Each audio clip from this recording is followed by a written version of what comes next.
We are learning more about the victims on board the plane and helicopter. Whit Johnson is in Washington, D.C. with the latest for us. Good morning, Whit. Michael, good morning to you. There is an overwhelming sense of grief as this tragedy has touched so many different communities. At least two of the victims were as young as 12 years old, some dying alongside their parents. And we've been speaking with loved ones who are determined to keep their memories alive. This morning, we're beginning to see the faces and hear the stories of the 67 lives lost in that fiery crash over the Potomac. Flight 5342's first officer, Samuel Lilly, was just 29 years old and newly engaged. Tiffany Gibson telling ABC News her little brother was a kind soul.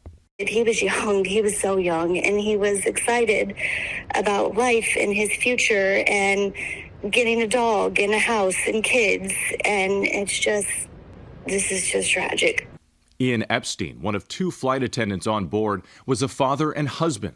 His family saying in a statement he loved being a flight attendant because he truly enjoyed traveling and meeting new people, but his true love was his family.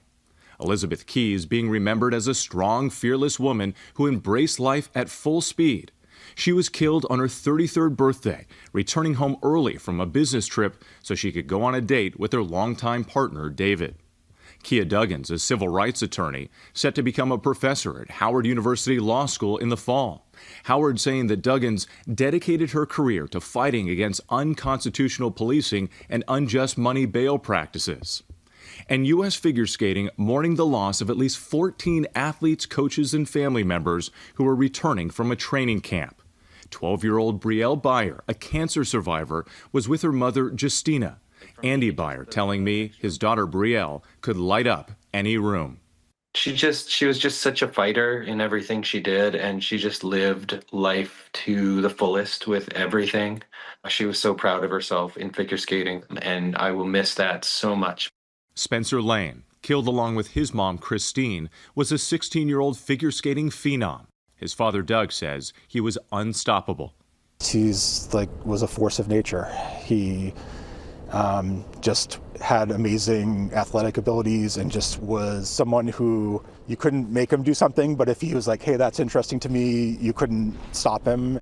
Married Boston Skating Club coaches and former world champions Zhenya Shishkova and Vadim Nomov seen here competing in 1996.